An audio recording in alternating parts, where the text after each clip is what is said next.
the extension of the knowledge of Christ. Christ, Christ, Christ, Christ, Christ, Christ. So yesterday I started a series on pathway to leadership. So important. You see how that everything rises and falls on leadership, and the proof of success is actually succession. So today I'll be speaking to continue that series on leadership, on mentoring, pouring your life into others. So important, mentor. But let me start with this quote that says that if you plant maize, you reap in 1 year. You reap a crop in 1 year. If you plant mangoes, you have fruits in 7 years. But when you plant in people, you reap for a lifetime. Let me come again. This quote says that if you plant maize seed, you are going to reap in a year because it's an annual crop. When you plant mango, you are going to reap in 7 years. But when you plant in people, you reap for a lifetime. So one of the easiest ways to actually have transgenerational impact is to invest in people. And that only happens on the premise of mentorship or mentoring. So in mentoring, this is an intentional investment where you are pouring your life, wisdom, values into people so as to make them exceedingly fruitful, where they can also grow other people too. The joy of every leader is to see people do greater things than them. Like Jesus was saying, he said, greater works than this you will do. So the job of every leader is not just to be the best and to see younger people, being intimidated by their success. No, the joy of other people is to see that other people emerge greater than they are. And if this is going to happen, it's going to be on the premise of mentorship, where you are pouring your values, your experience, your investment, your wisdom into people. Oftentimes when young people tell me, oh, my mentor is a minister of God online on YouTube, I just laugh. Like, he's not really pouring his investment. A mentor is someone that you have a relationship with. I think this is worth noting. One of the things that blessed me in no little way was Miles Monroe's book on Pass It On. That book shifted my paradigm. It taught me how that Nelson Mandela, he had always said Nelson Mandela is his mentor. Nelson Mandela is until he read the book too, whereby it should have been better said that Nelson Mandela is a role model to him, because you don't have access to him. A mentor is someone that sees potential in you and nurture that potential to become purpose. That is a mentor. So someone you don't have relationship with cannot impact you.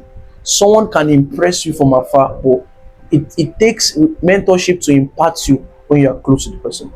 So we only impact people that are close to us. We can impress them from afar, but we impact them based on contacts. So in mentorship, it's an intentional investment. So I have a lot of people that they are role models to me, or they inspire me. But my mentors are people I have access to, people that can give me instructions, people that can help me grow my potentials. The truth is, everyone that is created, they have potentials to become more.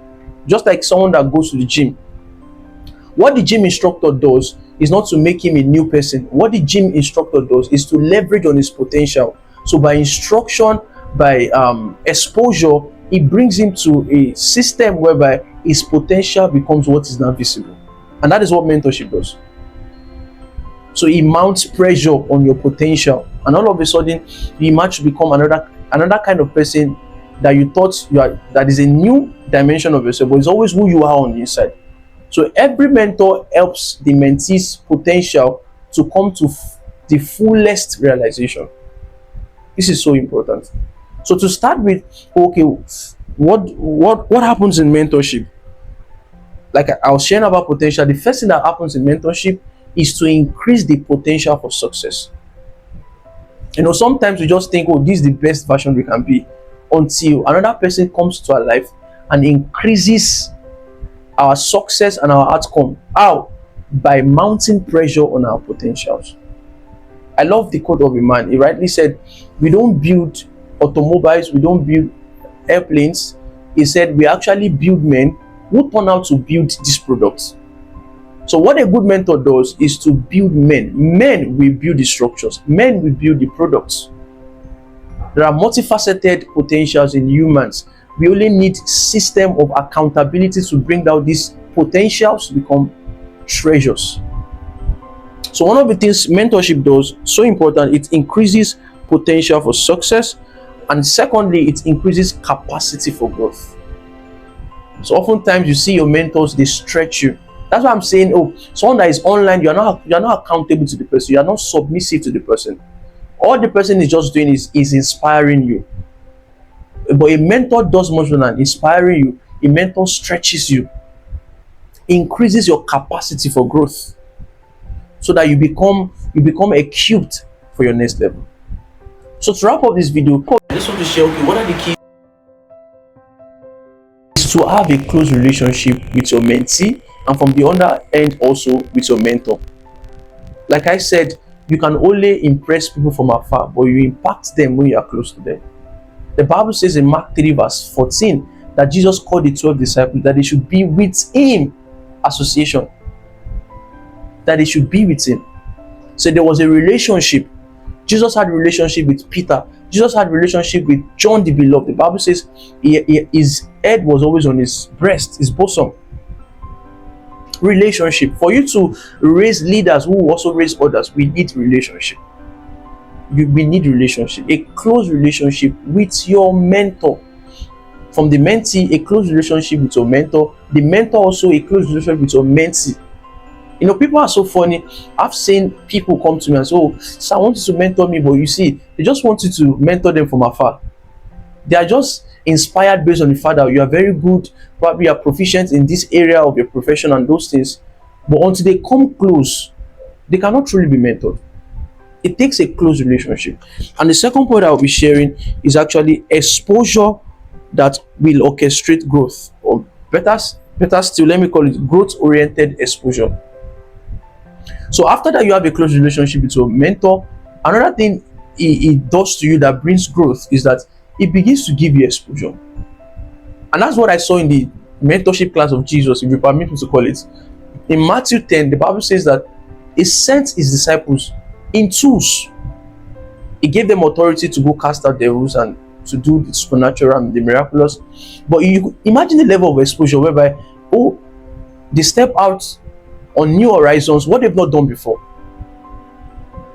Another time, they brought someone to them, they could not heal the person.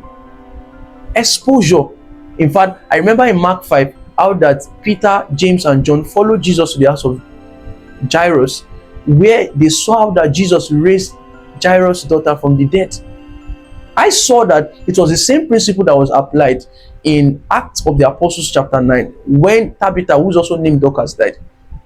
The Bible says that Peter actually sent forth everyone that was weeping and crying, because he saw Jesus based on exposure. So sometimes exposure releases our innate potentials.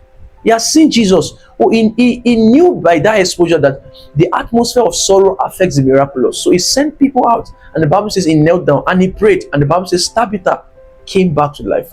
So what your mentor exposes you to is a reality you can also step into. So profound. Exposure. So when we give our mentees exposure, it actually orchestrates growth. Some things are not taught, some things are caught. That's also the truth, and we could see that in the life of Jesus. Some things are not taught, they are caught by observation. People just step into new levels of growth. Then lastly is allow people to grow on their own without supervision. This is so important. So as we are mentoring people, we've given them exposure, they are close to us, we are teaching them with a curriculum, we have a plan for their growth system. I used to say this, the hallmark of spiritual growth is glorious liberty, where people are left alone. And the truth remains that who you are is actually hinged on when you are alone. During your leisure time, what you have learned will now manifest. So leave people, you've taught them, you've equipped them, leave them alone to just grow on their own without supervision. So all of a sudden, the same Peter that actually ran when he saw a maid, denied Jesus 3 times, was the same Peter who preferred to die and was to be crucified upside down. The same Peter, the shadow of Peter, was healing the sick. The same Peter who was sleeping in a vigil, I used to call it the crossover night of Jesus's transition to a new year. at Gethsemane. Peter slept, James slept, John slept. It's the same people that can actually stretch themselves. The Bible says in Acts 1 verse 14, they were at the upper room for 10 days, stretching in prayers continually, like the Bible use. So allow people, give people allowances to actually grow without supervision. I believe if you apply these 3 principles, mentoring people, pouring yourself into them, you are going to see a lot of growth. Let me end by saying this: the difference between David and Saul is actually the art of mentorship. In 1 Samuel chapter 13, we saw how that the Bible says there was no mattocks, there was no weapons in the land except with Saul and Jonathan his son. But when we look at the life of David, look at how David raised 400 men at the cave of Adullam. Mentorship. So when David was weak, what helped David was that he had raised men. So this infers that when you raise men, it does not erase you.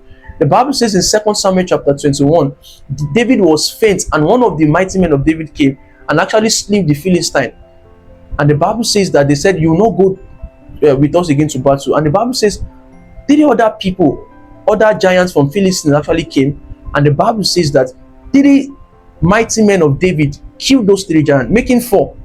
This is a revelation how that while David picked 5 stones to actually kill Goliath, he made use of 1. He used 1 to kill Goliath. There were remaining 4. So those 4 seems to be like those giants that that actually killed the remaining giants of Philistines. So when Peter, I meant to say, we climax this in 1 Peter 2 verse 5. He said, "For ye are living stones."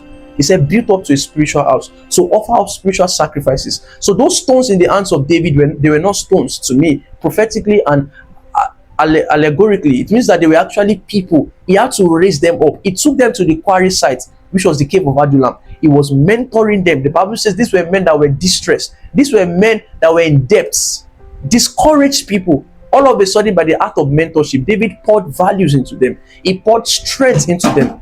Probably for you, you want to see another horizon in your business, in your ministry. Why not try the art of mentorship?